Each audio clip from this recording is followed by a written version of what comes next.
Hello guys and welcome to TFT EU Regional Finals Set 10, last day, game number 6. Such a difficult position for him to find. We're going to be able to start off with a free cost champion though. Everyone starts the game with a random 3-cost champion. We were about to get one guide again by Scapeus in the completed item anvil, but nope. Nobody wants Prismatic Prelude. It is the final game. Nobody wants to take the risks with risking their Prismatics and getting stuff that they do not know how to use. So a 3-cost champion, it's very easy. If anybody has gotten a set so far, let me see. No potential hard steel stars, but Shinar with a Riven already in hand. I'm very curious if players go back to their comfort comps. Volta, we know he needs to make up a huge amount of points in this game 6. Does he go back to that Riven reroll as a way to potentially play for first? Do we see Salve, who played 3 games of Heartsteel and top 2'd with all of them, go back to Heartsteel as an option and kind of shy away from these reroll comps he's been playing the last few games? For me, right, like the highlight unit on the side of the screen for the free cost drops are actually going to be those Nikos, because that is such an important tool of a lot of very powerful early game openers here. As you can see, you're talking about the Volta. Well, he's going to pick up that Heartsteel. That's a very good play at least to play for first. Scapeus also sold his 3-cost champion in order to be making 10 gold and now only running the second round with just Lilia. So he is potentially, following up on your point, David, he might be going for his favorite comp, and what that is, to reroll Annie. And Volta already has the Heartsteel online. The Garen as well, maybe to tempt him a tiny bit into holding onto these 8-bit units, keeping his 2 favorite comps open. In 12 games throughout days 1 and 2, Volta played 5 games of Heartsteel and 4 games of Riven. So I think he's going to try and lean towards these comfort comps for this game, with the Heartsteel already being locked in for this stage 1 board. Yeah, and just a quick note, right, about the fact that Scapeus, he made 10 gold by only having 1 unit in play. It's a very important thing to know which units can solo 1-3 and 1-4 with or without items and when to be positioned. Because in a game like this, that extra gold could be all the difference for someone like Scapeus to like have that economy game fully unlocked. Golden Augments, David.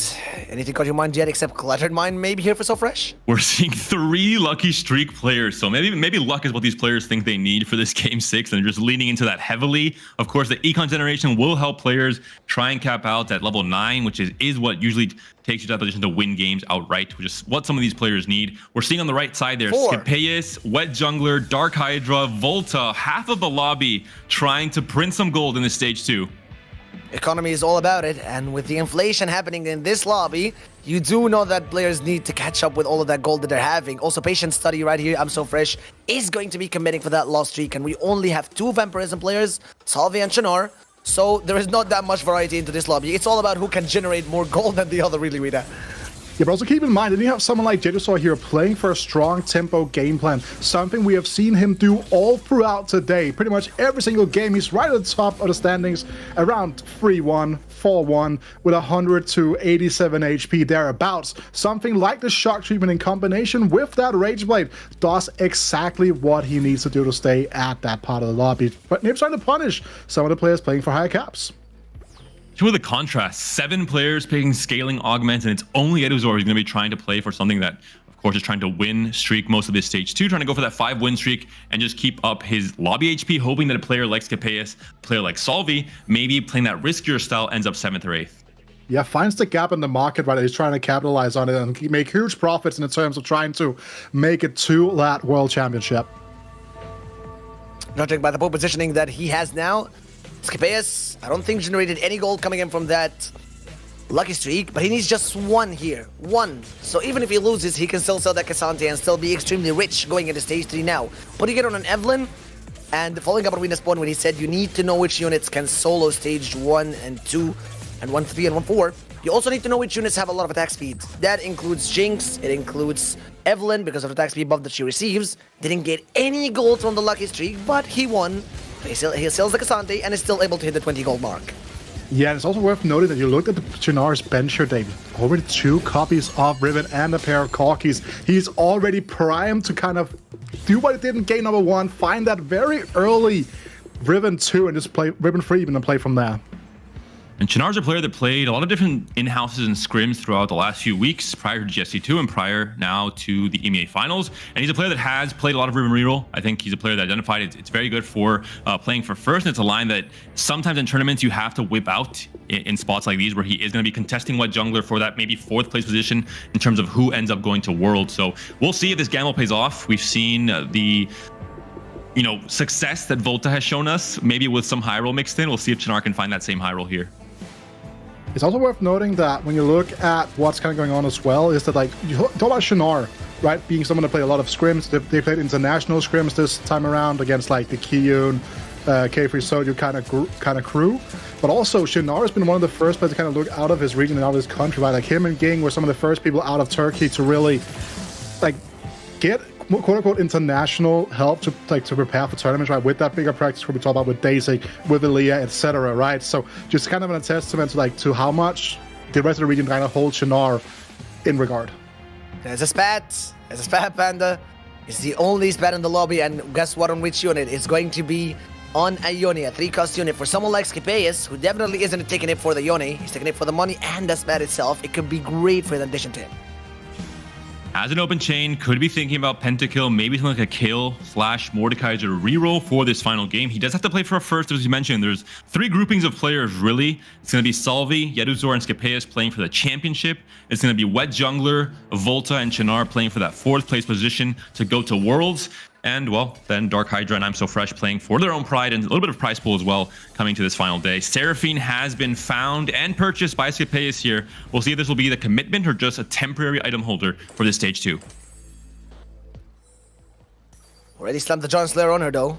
Could this spat potentially be a KDA spat? And judging by the way Salvi's playing, people are back to their comfort zones. He is still going for the win, Wida. Yeah, also I kind of want to talk about what David brought up here for a second. If we see Scipeus has level 5 now, has that Seraphine you're pointing out, right? And she's one of the best holders of this game as well, because like she really scales with attack. She's a great item holder. Kind of the same concept as like Nami. Like the more cash she gets off, like she just starts absolutely nuking boards.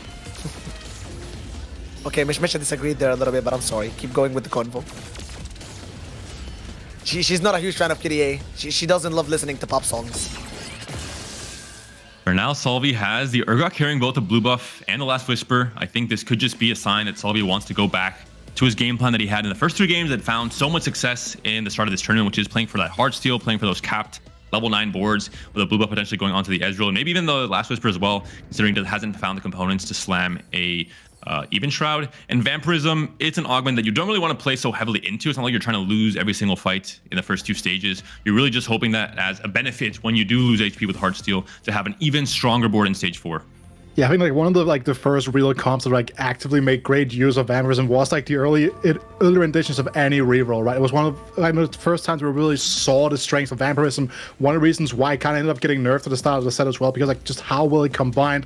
And as you're talking about, right, if you go into a silver secondary augment, something like that Tiny Titans just ends up providing even more stats with something like the Vampirism. So far, the only one that is able to keep a win streak in this lobby is Salvi. Getting back to his comfort zone is something we spoke about so many times. Not to be repeating ourselves, but Volta as well going here with the Jinx. Spread so much money at level 5, 30 golds. He did win, lose, win, lose, so he's not keeping up with the streak. And Salvi is the only one going into stage 3 with a 5-win streak. No, his board doesn't even look that strong, by the way. It's Vampirism. Like, it's not even maximum dread. That's Urgot for you, Morgan. It's an Urgot. Yeah, that's Urgot for me, basically. Do you want to like just like outline like why Urgot is such an early powerhouse in the early game, David? He just has an kind of AoE ability, which is not something that you find on too many early game units. It can be very strong when there aren't that many units to hit in the first place. If you're hitting half of your opponent's board with your ability, with the right positioning, especially onto the front line, he just does so much damage. And he was recently buffed so that he does scale to some extent into the late game, which is why we see the vertical monster comps and Urgot reroll without country being a viable path. But for Salvi, finds a duplicator, could lean heavily into trying to find a few early 5 costs or an early 4-star upgrade in stage 4.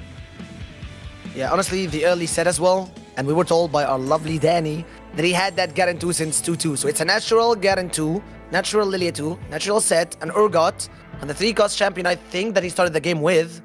So what's happening really, Salvi? Level 5, 40 gold. His spot is massive right now with the motion headliner on that Vi as well. This is a guy just locked in, understanding everything he needs to do to secure that title, right? Playing to his strengths here, playing to his outs, knows that as long as he like, ends up in like a third at worst, he's in with a very good shot at claiming the title here. Kind of just like saying, you know what, I am just going to play to my outs here. And as we were talking about before, the Vampirism is just an added bonus. We could potentially see submit to the pit on this next Augment, which could help Solvi commit to this direction of playing for the vertical Mosher line, with Urgot as the main star of the show, with 4 Mosher already online. Another win for Solvi, continues the win streak, continues the generation of gold. No lucky streak for this player, but at the very least, the win streak is helping him out with economy. He had a lucky streak enough in order to get that Urgot with these items. Imagine a lucky streak with the lucky streak. Now, we're going to the second set of augments. I hope Prismatics, and it's going to be Silvers. A little bit disappointing. Just finds Tiny Titans here, David. That could be a huge pickup, but the first 2 rolls are gonna be like not that. And the Blistering Strike is such an interesting proposal here for him as well, right? It's instant combat power. Harm Assist also is a fantastic option, but the team building could allow him to lean to some of those lines, but no risk, no cigar, no Tiny Titans. Yeduzor, though, does find Tiny Titans. And I'm so fresh. He's young, wild, and free. He's going with Patient Study, hasn't been losing that much. A few wins, a few losses, so he does know that this is one of the strongest silver augments if you're going into stage 3 and stage 4, because essentially you are in a state of the game where you know where you're standing. If you're winning that much, maybe you can keep kicking off, spend some of that gold, and you know that you're gonna have carousel priority. And the thing with Young, Wild, and Free, it gets you before anyone can even look at these items. You are the first person to go despite of your order, so he's able to get it even before the last players. That will enable him to be able to continue with the win streak. See if this double Rage Blade Shiv kill can break the streak of Solvi, still on 100 HP. The Urgot doing so much work, but maybe he's finally met his match. Yeduzor, a player who's trying to contest for the championship win, takes down Solvi in the process, so a very important win in this 3-2 fight. And like he has a lot of HP, he has the important headline he wants Look to at this play around, Jinx. already select, yeah. Just goes, dashes to Rage Blade, just starts firing away, but alas, it is going to be a loss for I Am So Fresh here, potentially neglecting some of the value from that Young, Wild, and Free augment. I thought for a second that this Jinx had a Gambler's Blade, and I was, oh my god, that is genius. Nashor's Tooth, Rage Blade, for her to be a money printer. I was a little bit disappointed. I mean, he does have a lot of gold, but imagine that he had these items when he had a Gambler's Blade, and that Jinx would have generated like, what, 20 gold per round or something? It's a very early... What Jungler also moving into the same space that Yeduzor was in. Solvi maybe saying, thank you very much, my fellow German, for making the French player's life a tiny bit more difficult. And we're seeing 6 kills already found for What Jungler. Yeah, he also did roll heavily, right? He has the Rolling for Days augments here, and so does Shannara. I don't think Shannara's committed his rolls just yet, however. And we kind of see the face-off here, the issue for both players right now. But Wet Jungler's board just seems to be that much stronger. Early Mordekaiser to an early Viego. He has everything he needs to at least get to level 7, then stabilize. You can say he's a little bit shocked. You get it? No? Okay. Gambler's Blade and Rage Blade now being our main talking points for the rest of the game, but Infinity Edge on that very early Ezreal coming in from Volta, not able to win against the true Giga Chad, the Jinx. Young, Wild, and Free on Fresh, fishing for any spatula, but he does find an open... What is he going for? It's going to be a glove then. There's an Ezreal on the carousel. Could be very interesting for our players who are trying to go for the 5 Heartsteel somewhere in stage 3. Volta already has 5 Heartsteel. He's 3 points behind White Juggler and Shannara to try and fight for that 4th place to go to Worlds. Maybe this is what he needs, a big cash out, and hopefully one of these games where you can get 1st place playing this Heartsteel line. For Shannara and White Jungler, both players picked up Rolling for Days. They have the same game plan, it seems like, playing for some of the strongest rerolls in the current meta. For Shannara, Riven, reroll. We see already a Riven 2 on the board here. No headliner just yet. He is going 7. He could be rolling for the Riven right now. If he finds 8-bit Riven in a few rolls, he could be in a very good spot to top 4. He's sending it, Wida. He's sending it, spending every single penny in the bank now. Not able to find the headliner Riven. 1 off plus the headliner. 1 off on the headliner, exactly. But not finding it just yet. Doesn't want to go below the 20 gold mark. But actually, never mind, he does. But he has to stick now with the Mordekaiser to not lose and bleed. And look at his spot. 6 gold, only sitting on 37 HP. His position is not so good at the point. The thing is that it could be worse. Another important thing to note here as well is he has 2 kills on the bench, right? A prime unit in this lobby right now. And one of the more important units that, again, if he gets through this round without being too scathed by it, can just kind of optimize his board for a little bit, play this Mordekaiser's headline and move for like the rest of stage 4, even depending on how things pan out. Wow. Is that Gosu? Is that Uzi? He just guided that Riven away like 3 or 4 times. Killing her. Econ loss for Chinar, who's on a 9-loss streak. Maybe wants to lose this next fight as well, but I wonder if he's just going to hold on to the Mordekaiser headliner for this next round and then have a second all-in roll down at 4-1. It looks like that will be the case for now, holding on to the Mordekaiser, staying above 20 gold. As you mentioned, 4 copies away from the ribbon right now. Oh wait, we were just told as well that Volta decided to raise the stacks. And that is very crucial for his positioning.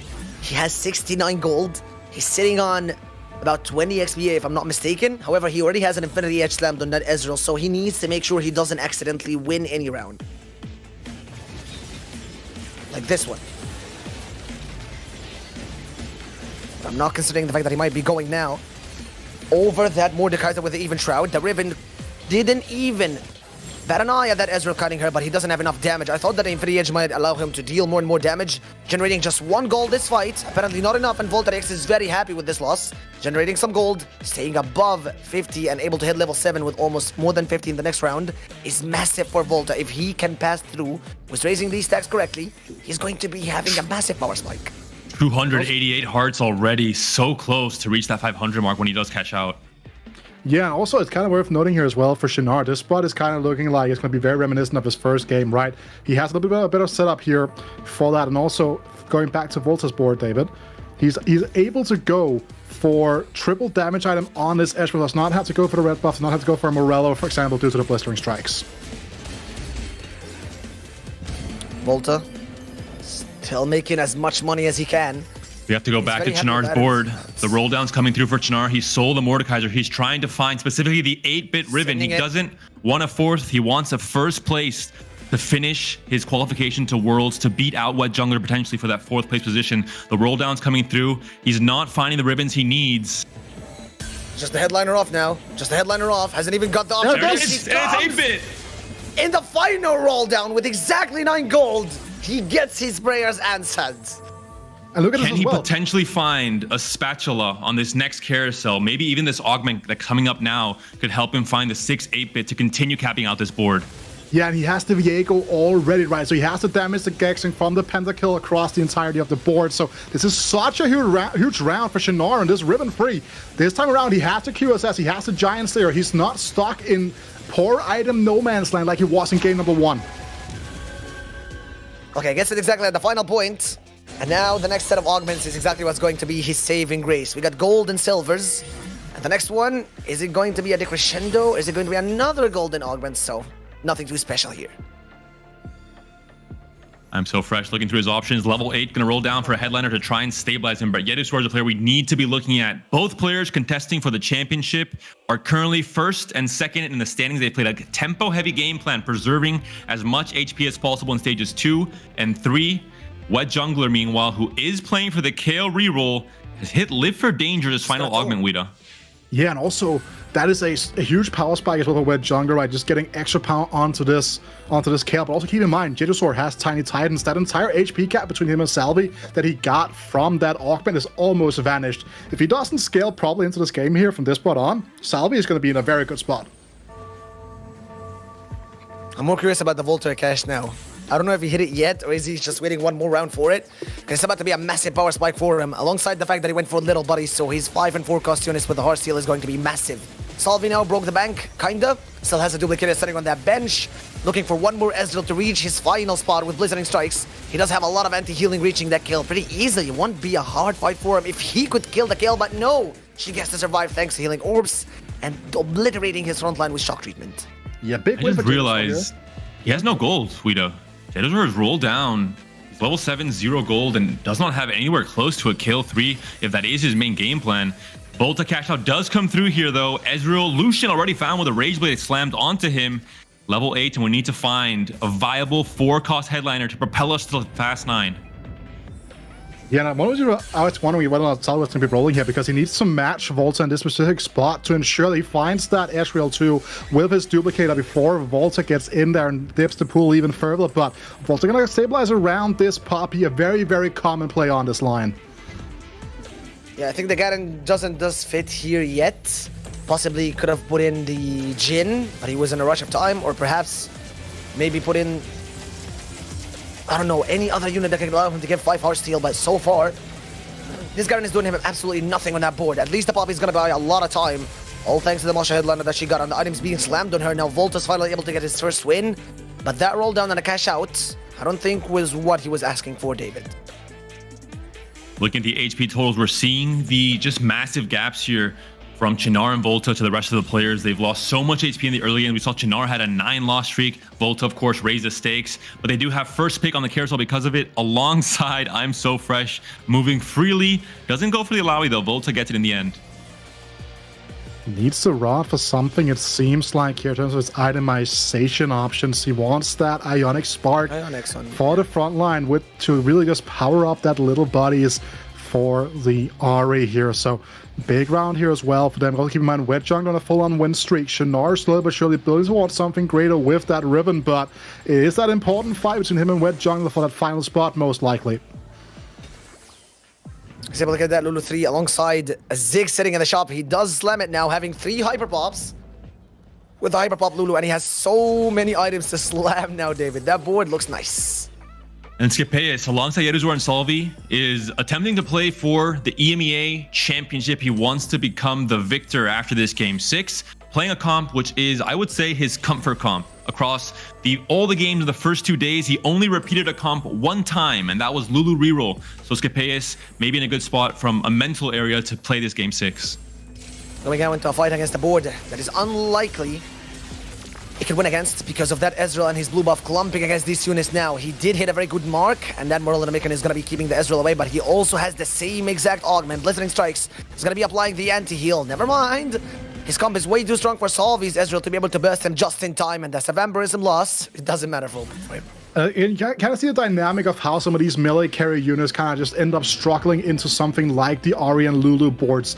The set is sort like when the second the set gets targeted down, even by an Ahri 1, it's just game over. The damage implication is too high, and the Lulu again, set will always be in her target range. So there needs that Ezreal 2, and Salvi still hasn't found it.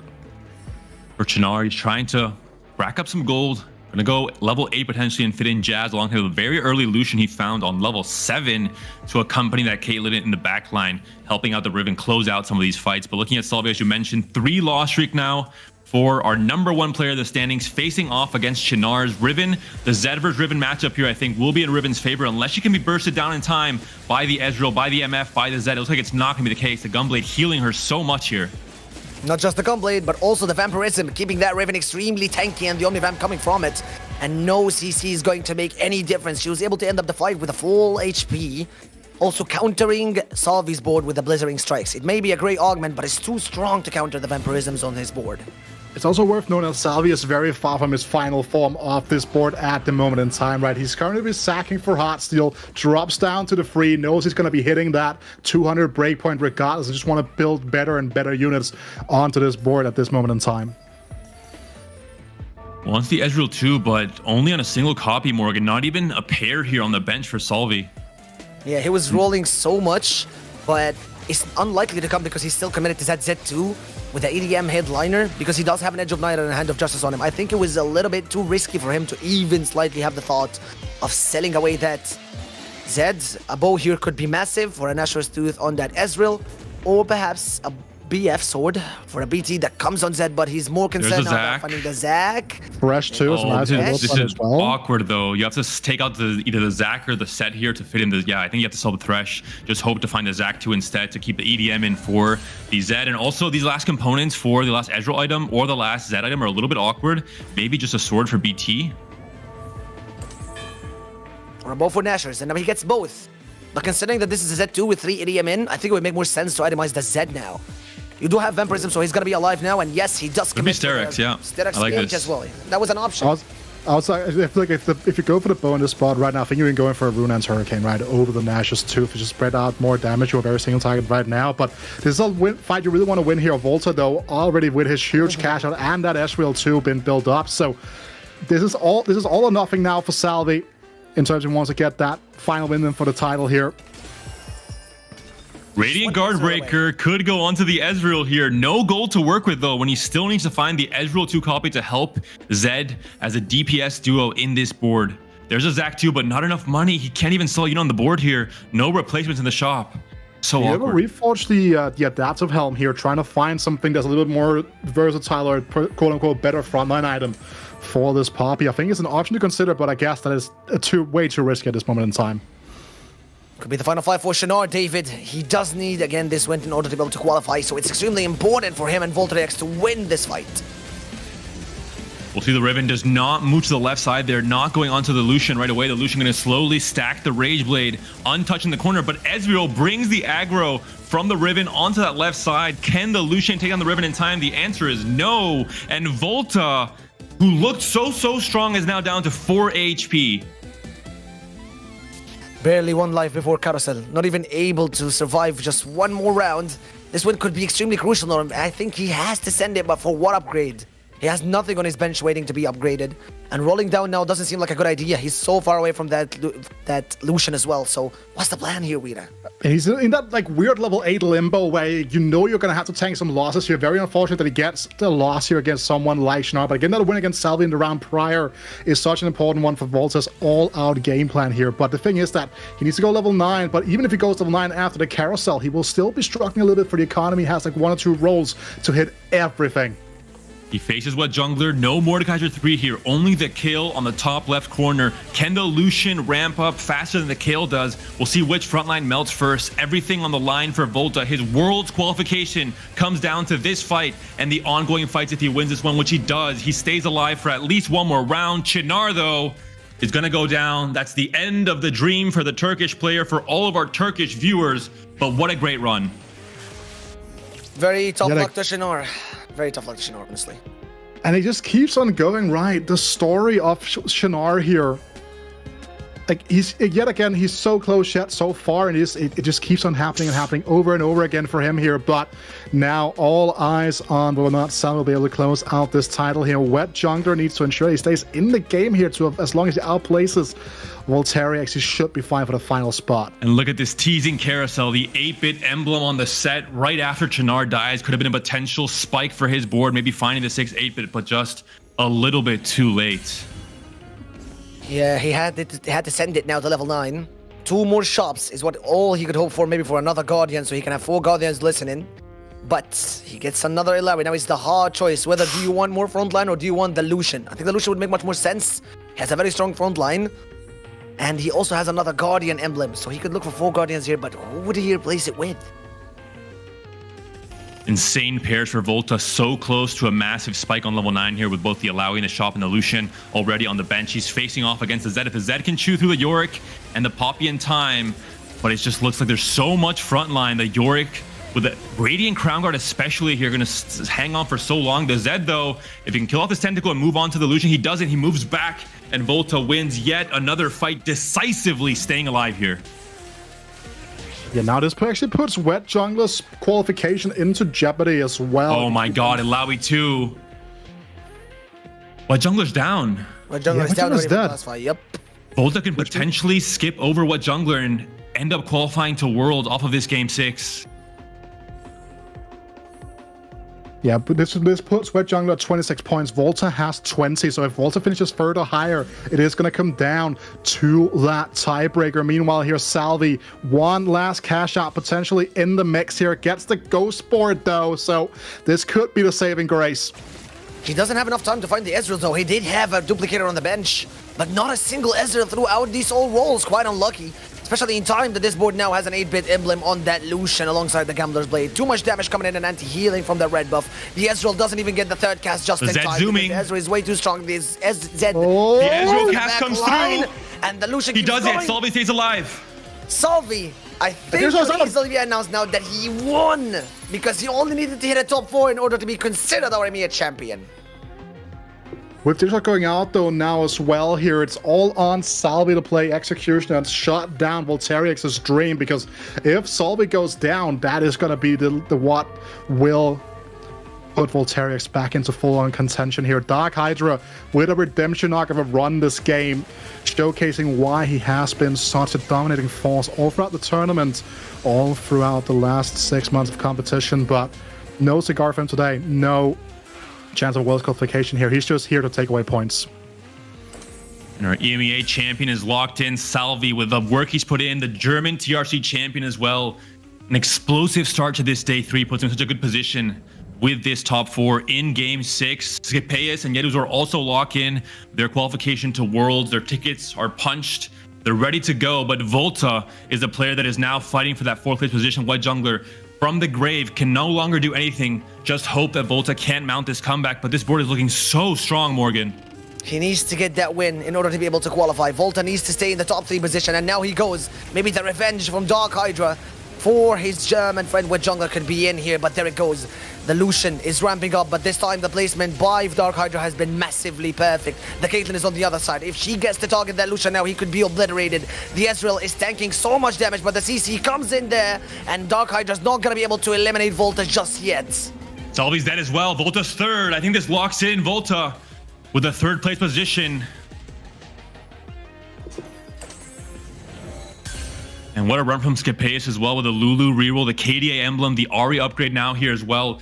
What a great consistent game from Skepeus, who's played so many different lanes throughout this entire tournament. Yeah, we just see why it's good. We didn't even have our eyes on him for most of this game, but again, the creative gameplay here, understanding fully what he needs to do to elevate himself into potential. I guess it's securing a spot. No big deal here. Final fight potentially for Volterix coming up here. This Lulu free ball with that 6-1 needs to dish out a ton of damage. He needs to win more, David. Apparently 3rd might be not enough for Volta to this fight. Could be it. Another shot coming in from the Ezreal. And again, the Gambler's Blade is doing really good on the Nvidia. There's too much frontline. The Ezreal, but too much frontline that he doesn't really care about fighting against Skepeus, because he's able to wreck through and reach his backline, which is clumped perfectly for every single barrage coming in from Ezreal to tear down that Lulu and that Ahri, respectively.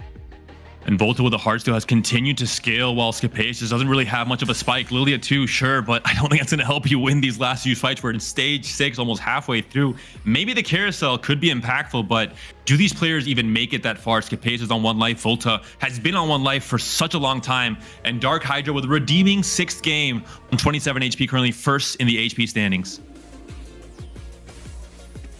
Another fight comes in, and Dark Hydra now, this could be the final hope. Again, Skepeus is currently already logged in for Worlds, but is between him and Volta now. I mean, with Jungler and Volta. Coming in now for Lucian. damage. His backline gets already obliterated. Oh, The Lucian Caitlyn? damage alongside the Caitlyn. Nico's buying a lot of time, but Skepeus is going to be taking an L here, coming from Dark Hydra's board, which was massively strong. And now it's Volta and Dark Hydra to who takes it game number 6.